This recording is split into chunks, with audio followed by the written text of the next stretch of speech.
district engineers na nangungulekta ng 10 milyon sa 100 milyon project sa dito sa CAR.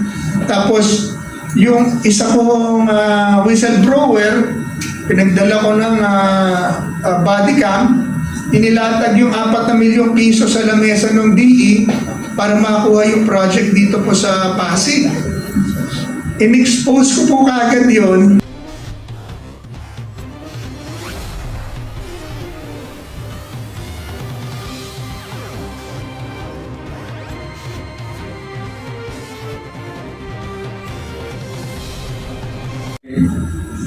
Dahil nandyan sa kanila lahat ng resources, pwede naman nilang ituro investigation yun. Dahil ngayon, unti-unting lumalabas na talagang mayroong nagkukumpas sa mga proyektong nagiging ghost project na ito.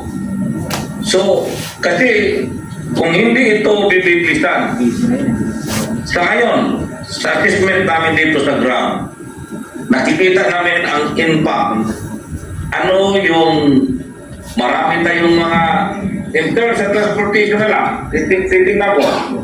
Sa transportation sectors, mayroon tayong mga kaibigan na nagsasabi sa akin, some of their guests nag-back out na, hindi na tumuloy. Dito, yung tourism sectors natin, kasi minsan nakakasalamuhan ko na hindi na tumuloy yung mga guests nila kasi there is instability, political instability sa ating gobyerno dito sa Pilipinas, and nahihirapan na po yung ating mga kababayan in terms of economy. Malaking impact po yung pag-delay ng mga investigation. Like for example, sa kaso sa mga sinasabi ni Congressman Saldico, mayroon siya mga tinuturo. Yung mga lower rank na mga empleyado, ang bilis-bilis namang napahilan ng kaso. Pero yung mga medyo matataas, anyway, dalawa kasi ito eh. Yung iba, yung higher rank, pati po nakakuha ng mga high caliber lawyers, hindi naman natin maiwasan yun. Itong mga lower ranks, medyo hindi masyadong dikampanya yung mga lawyers, and only technical possibilities nitong mga higher ranks na nai-involve dito na papakalanan. So ginagawa ng paraan yun ng mga lawyers nila. But hindi pa rin kontento yung mga masa sa ginagawa ng ating gobyerno. Sana naman bilisan na ating government yung pagkandak na investigation at papanagutin yung mga totoong involved dito sa mga ghost projects. Kasi ang tingin ko, sa akin personal, insertion is not bad. Kasi lahat naman yan, namumulitika yan eh. Mayroong mga pakiusap na pwede ba itong project na ito isingit sa mga local government units kasi in-need talaga yun sa LGU. But the problem is, yung implementation, doon na nagkakaroon ng problema. Kasi insertion or amendment, parang para parehas na lang yan eh. The implementation, yun ang dapat tutukan. Before kasi, wala pag national projects, hindi na yan dinadaan sa LGU eh. At hindi na pinapipirma ng acceptance ng local government. Nagulat na tayo, bakit gano'n? Dati naman, pwede namang yung acceptance ng project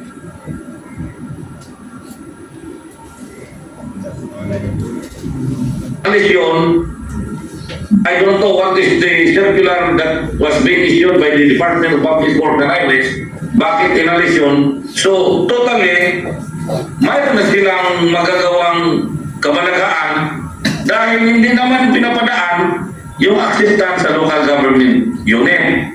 So, ang proposal natin sa ground, sana bilisan yung investigation, papanagutin yung sino talaga yung puno, kasi kailan sigurado ko, mayroon naman itong utak kung sino yung puno nito. At kailangan, kung mayroong mga proyekto galing sa national, dapat there should be an acceptance from the local government units para magkaroon, walang magiging ghost project dito. Yun lang po, Nona. Ayun.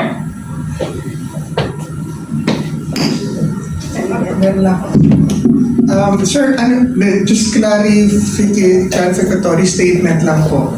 Naintindihan ko yung sinasabi ni President, Region 8 President, na insertions are probably not bad, ibig sabihin, workable. Pero just to make it clear, in 2013, when the Supreme Court struck down the constitutionality or declared unconstitutional the pork barrel system, tinawag ko kasi itong Tabelica Ochoa case dahil that was a case that I led.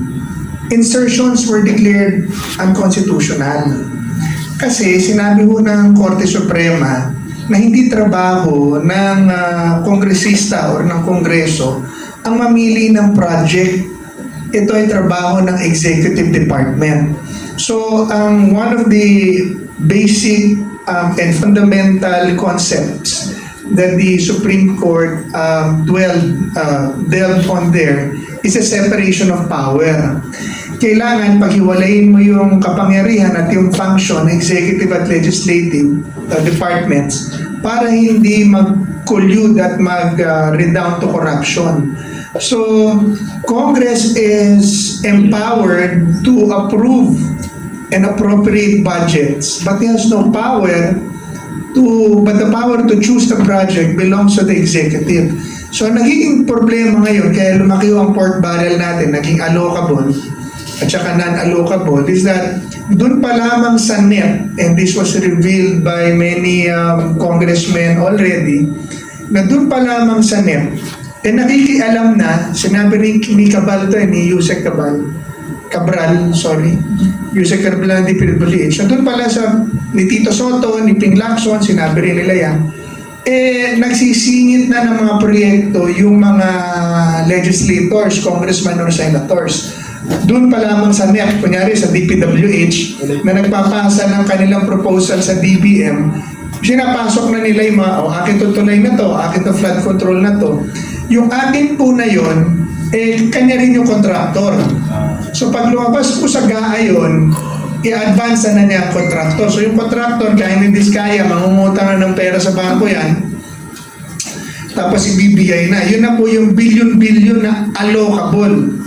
Before, noong 2013, noong PDAF time, ang congressman at ang senador, limitado lamang dun sa kanilang 70 million tsaka 250 million. Pero yung budget ng departamento, sa departamento po yun. Pero ngayon, iba na. Ang proyekto ng departamento na pumasok sa kanyang distrito, inaangkin na ng kongresista. So, hihinga na po yung mga contractor. So, going back to the answer to the question, is there weakness in the law? There will always be a weakness in the law. Pero I think at this point, there is more weakness in governance than the law. Dahil if this was the time, kaya na mag-compare ng Pangulong Duterte, may PI na sila dyan, tsaka may don't F with me na kagad sila dyan. Mga PI nyo, don't F with me. Andyan na kagad ang PACC, andyan na kagad ang DOJ, NBI, COA. Alam nyo po, walang biro. Yung lumabas dati yung PCSO, di ba, patayan sila dyan eh. Di ba, may pinatay na isang board of director, tapos sabihan na may corruption. Pinuntahan po namin kagad ang PCSO, umiyak si Carme eh. Ganon ang fear ng mga tao nun. Walang biro, pagdating ko doon, hindi ko pa naman namin meet si General Garma noon for the first time. Just because merong news lang na merong problema sa PCSO and there was a clamor, pinuntahan ko agad. Unexpected visit. Nung makita ko ni General Garma, tumili, dito na sila! Ganun po. Customs. Pumunta po ako dyan. Magsiserve lang ako ng subpina pa lang. Kalahati ng opisina umuwi sa takot. Paglabas namin, sabi nila Commissioner Guerrero, nagtipak lang naman, Chairman. Paano ba naman kayo magtatrabaho nito? Bakit? Kalahati ho na staff namin umuwi na sa takot, di alam kung sino dadamputin niyo. DPWH nung panahon ho namin, 1 month in my appointment, 2018, 1 month in my appointment. Wala pa kaming opisina, nagmi-meeting kami sa mga restaurant dahil wala pa kami opisina. Asawa ni si Kuya Ted, asawa ni Attorney Yvette pa, kasama ko nun sa PACC. Sa restaurant lang kami nagmi-meeting kasi nga wala opisina. Nakakuha na po kagad ako ng report na merong district engineers na nangungulekta ng 10 milyon sa 100 milyon project sa dito sa CAR. Tapos yung isa kong whistleblower, pinagdala ko ng body cam, inilatag yung 4 na milyong piso sa lamesa ng DE para makuha yung project dito po sa Pasig. In-expose ko po kagad yun, kinasuhan kagad, tinanggal kagad ng Pangulo, nirelieve kagad kaso, pinangalanan kagad yung DE, pinangalanan kagad yung mga congressman doon. Tapos pinatawag ko na po lahat ng district engineers nun sa buong Pilipinas. Kinausap ko si Secretary Mark Villar pa nun. Sabi ko, pare, itong mga nahuli ko, kaso babalihan tong sa ito, pare, pag hindi natin inimbestigahan to. Hindi, sabi niya, pare, patawag mo lahat, paimbestiga tayo. Pinatawag mo namin lahat ng district engineers nun. Tapos pinakita namin yung nangyari. Nakita naman nila sa news. Simple lang sinabi ko, mga kasamahan, sabi ko, lahat tayo rito professionals. Ibig sabihin, hindi kailangan maraming salita para magkaintindihan tayo. Ito na lang po sasabihin ko sa inyo, sabi ko. Kung meron man kayong nagawa noon bago kami dumating, hindi ko nahuhukayin yun. Pero wag lang kayong magkakamali ngayon. Dahil pag ngayon kayo nagkamali, ikakahon ko talaga kayo lahat. Sabi ko,